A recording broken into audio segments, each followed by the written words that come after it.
मेरा नाम अजय है और मैं वेस्ट बंगाल में रहता हूँ। आज मैं आपको एक कहानी सुनाने जा रहा हूँ जो कि मेरे बचपन का सबसे डरावना कहानी है। ये बात तब की है जब मैं सिर्फ 12 साल का था और मैं अपने परिवार के साथ दुर्गा पूजा में घूमने गया था। हमने साथ में बहुत अच्छा समय बिताया और हम देर रात तक बाहर रहे और हमने बहुत सारा पंडाल देखे और खाया पिया। घर जाते समय आधी रात हो गई थी तो मेरे पापा ने शॉर्टकट अपनाने का फैसला किया। हम एक सुनसान सड़क पर मुड़ गए। उस रास्ते के दोनों तरफ जंगल थे और वहां एक भी लाइट नहीं थी और उस रास्ते पे कोई आता जाता भी नहीं दिख रहा था। थोड़ी देर बाद मेरे भाई को बाथरूम जाना पड़ा। मेरे मम्मी पापा ने उसे समझाने की कोशिश की कि हमें एक ढाबा मिलने तक इंतजार करना चाहिए, लेकिन वह खुद को कंट्रोल करने के लिए बहुत छोटा था। तो पापा ने गाड़ी को साइड में खड़ा किया और मेरी मम्मी मेरे छोटे भाई को हल्का कराने के लिए उसे रोड के किनारे लेके चली गई।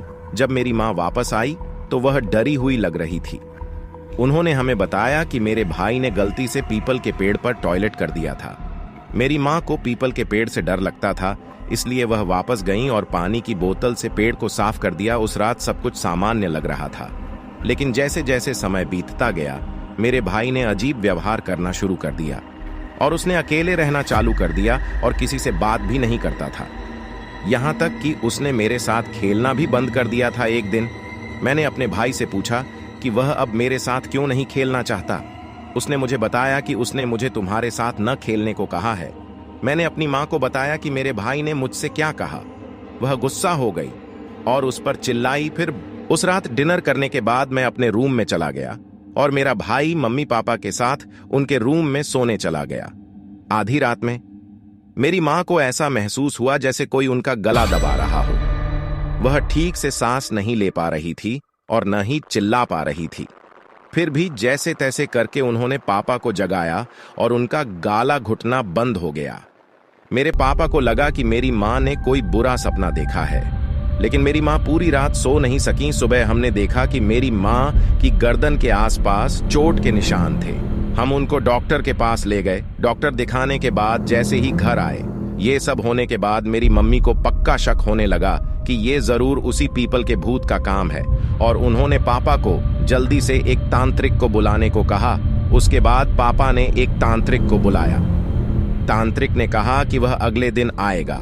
उस रात हमारा कुत्ता लिविंग रूम में जोर जोर से भौंकने लगा। मेरी माँ यह देखने गई कि क्या गड़बड़ है और वह कुत्ते को उठाकर वापस हमारे कमरे में ले आई। हम सभी ने बाकी रात डर के मारे पूजा घर में बिताई। अगले दिन तांत्रिक आया। वह पूरे घर में मंत्रोच्चारण करता रहा।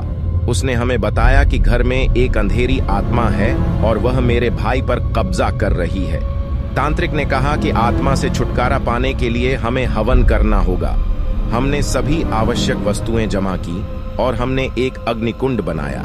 तांत्रिक ने हमें बताया कि पूजा के दौरान कुछ हो सकता है, इसलिए आप लोग पूजा घर से बाहर न निकल लें। पूजा के दौरान घर में लाइटें टिमटिमाने लगीं और घर हिलने लगा। ऐसा लगा जैसे यहाँ भूचाल आ गया हो। आखिरकार तांत्रिक ने हवन पूरी की और उसने मंत्र पढ़ते हुए मेरे भाई के सिर पर एक लोटे से पानी डालना शुरू कर दिया। जैसे ही उसने पानी डाला, मेरे भाई के शरीर से एक काली छाया निकली और घर से बाहर चली गई और मेरा भाई बेहोश हो गया। हम सभी बहुत राहत महसूस कर रहे थे। हम इतने खुश थे कि रो पड़े।